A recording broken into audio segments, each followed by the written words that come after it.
اعوذ باللہ من الشیطان الرجیم بسم اللہ الرحمن الرحیم افلا يرون انا نأتی الارض ننقصها من اطرافها. ناظرین گرامی، سورہ انبیاء کی آیت کا ایک حصہ میں نے آپ کی خدمت میں پیش کیا، اور اسی موضوع کو قرآن نے سورہ رعد کی آیت نمبر 41 میں بھی بیان کیا، اور قرآن نے کہا اولم یروا انا نأتی الارض ننقصها من اطرافها. ان آیات کا ترجمہ یہ ہے کہ یہ مشرکین نے نہیں دیکھا کہ اب ہم زمین کی جانب آئیں گے. اللہ کہتا ہے اب ہم زمین کی جانب توجہ کریں گے.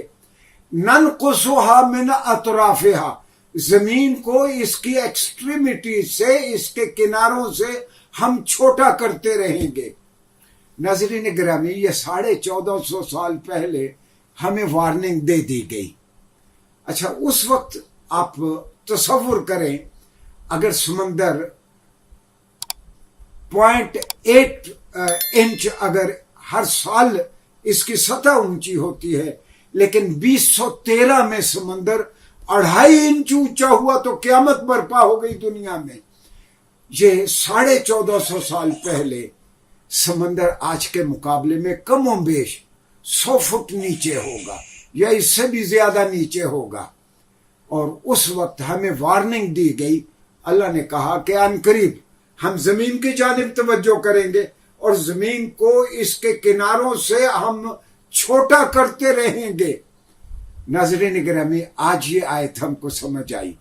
آپ حیران ہوں گے کہ اوزون کے رپچر کے بعد، گلوبل وارمنگ کے بعد، جنگلات کی بربادی کے بعد اور پوری دنیا کا ٹیمپریچر بڑھنے کے بعد جب سطح سمندر اونچی ہونا شروع ہوئی تو آپ حیران ہوں گے کہ 2014 میں یو این او کو 10 ساحلی شہروں کو وارننگ دینا پڑی کہ آئندہ جو سائیکلون ہوں گے یا سمندری طوفان ہوں گے پہلے کے مقابلے میں 950 گنا زیادہ خطرناک ہوں گے، اور یہ ایک عرصے تک رہیں گے، اور یہ ان شہروں کے انفراسٹرکچر کو بھی برباد کر دیں گے، اور یہ لوگوں کے روزگار کو بھی ختم کر دیں گے.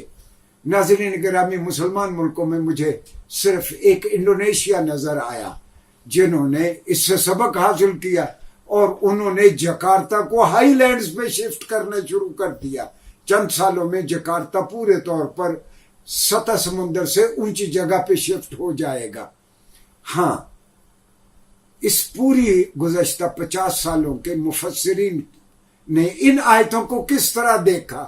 آپ دیکھیں کہ جو قوانین فطرت کی جانب نظر نہیں رکھتے وہ شاید ان آیتوں کے مدلول کو اور مفہوم کو ٹھیک طور پر سمجھ نہیں سکتے. وہ تفسیریں جو گلوبل وارمنگ سے پہلے اور اوزون کے رپچر ہونے سے پہلے، اس سمندر کے نئے خطرے سے پہلے جو تفسیریں لکھی گئیں، وہ ان آیات کی یہی تفسیر کرتے رہے کہ آئندہ زمانوں میں مسلمانوں کی بہت فتوحات ہوں گی اور کفار اپنے اپنے علاقوں میں سوکڑتے جائیں گے.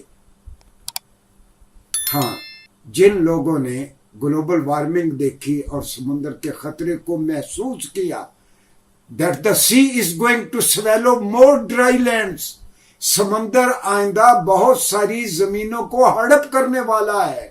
آپ نے دیکھا نیو یارک کا ایک حصہ ڈوب رہا ہے، ہالینڈ کو سمندر سے خطرہ ہے، بنگال کا ایک علاقہ، بنگال کا وہ بھی سمندر برد ہونے چلا ہے، مالدیپ ڈوبنے کو تیار ہے.